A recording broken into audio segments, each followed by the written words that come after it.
So you produced the song War for Triple Seis, right? Off the Terror Squad album. What was that relationship like with Seis, and how did that session come about? Um, Seis. All right. So I showed that beat. That beat. It was actually supposed to go to, um, what's his name? Oh my God, Inspector Deck. Wow. Yeah, and he was upset. He was like, "Man, you gave my beat away." I was like, "You weren't sure." He was like, "Oh, I'll take this one." The one he took, it was some other beat um, for his solo album. He goes, "Nah, I wanted that beat too." I was like, you know." But anyway, yeah, wires got crossed, and I was like, "Man, I would have loved to hear him on that." But yeah, so it went to Sace, uh, and Sace, yeah, he was, to me, Sace. I've always done good beats with Sace. Um, they and R would always tell me, man, you should see if you do a project with him. It'd be interesting. He always sounds good over your stuff. Like you guys make a good team. I have actually a couple of Sace songs that were never released. I got to see if I find them. Um, What? we just did them. Yeah, yeah.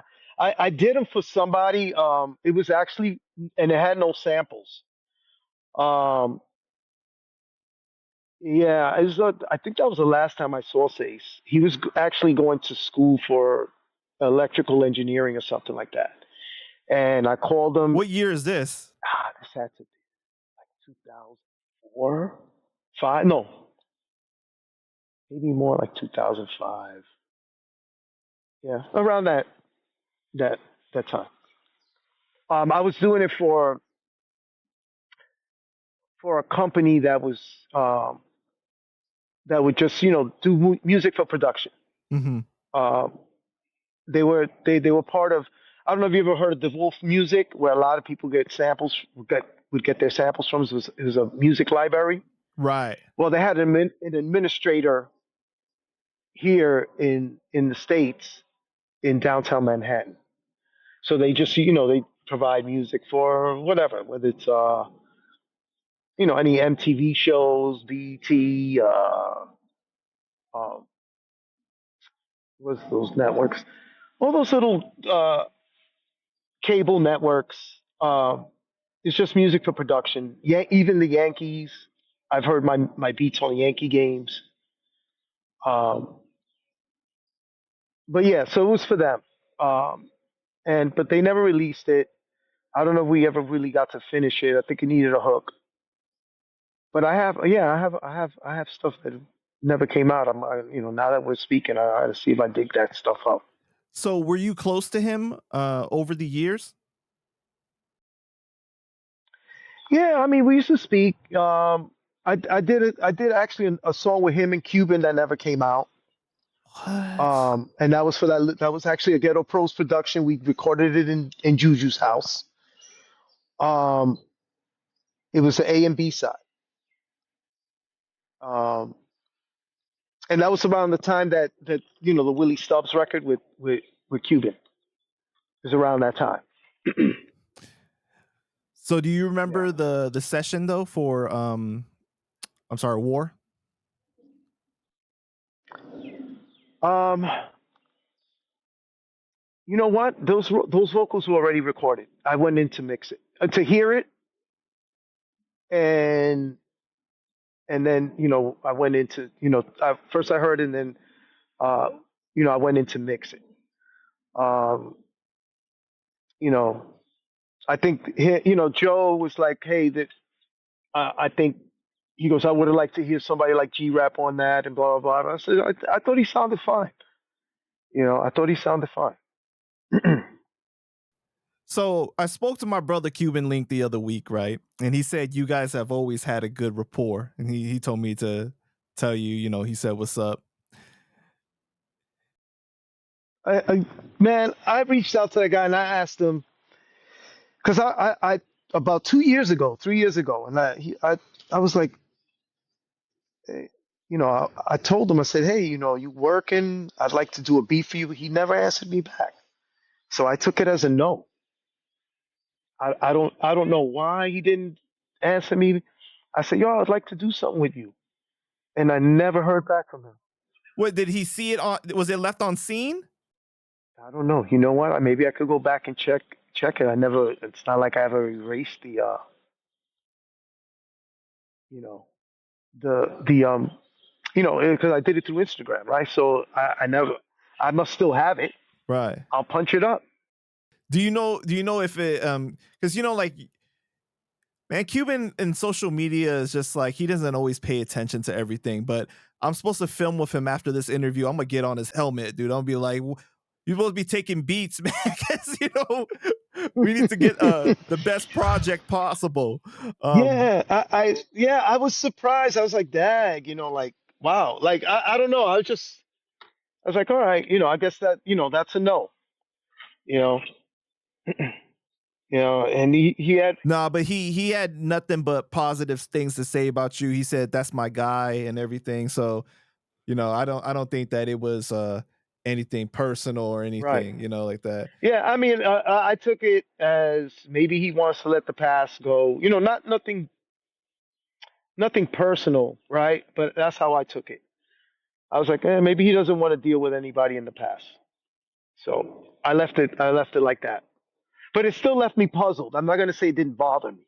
It did bother me Right. that he didn't respond, and he was like, "All right, take care." I was like, oh, "Okay." I said maybe he has a team, and maybe I don't know. To me, I was like, yeah, maybe he feels, hey, I got guys doing beats for me.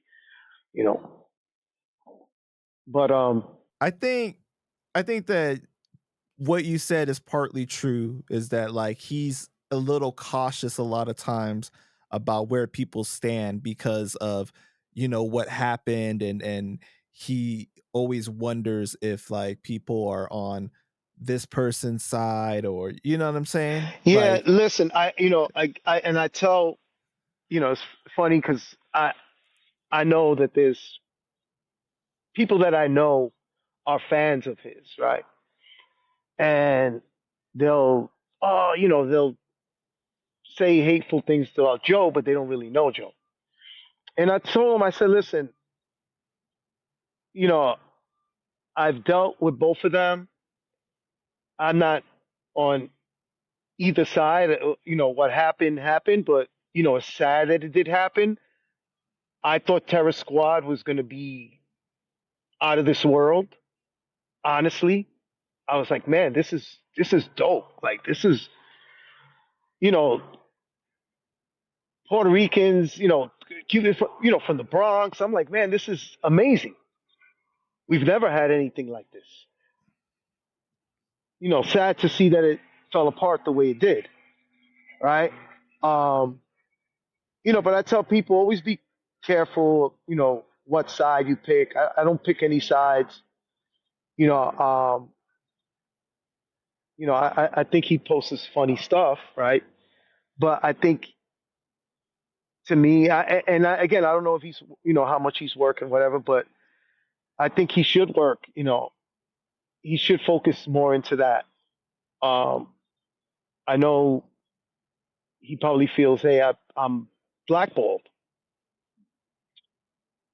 which isn't, it's not that it's not true, but damn, you can do stuff and put it out on your own. I work with plenty of people like that these days. And honestly, Right. yeah, and honestly, it's not even for revenue. People reach out to me, young dudes, and I'm like, here, take the song. Just whatever publishing, whatever. I'm not charging you. I know you don't have it, but they'll sell 4,000 pieces of vinyl out of their living room It's better than nothing at all.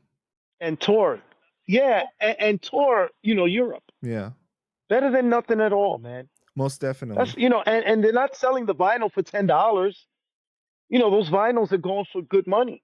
I mean, he's also putting money into it, because he's, you see these packages that look beautiful, like very colorful.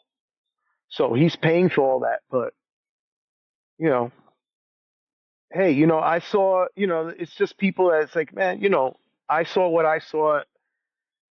I'll cherish those times, and I'll do music just for my own therapy. I don't, it's not like I'm looking at it. It's not the same thing. It's not the same thing at all. Like, you're talking about.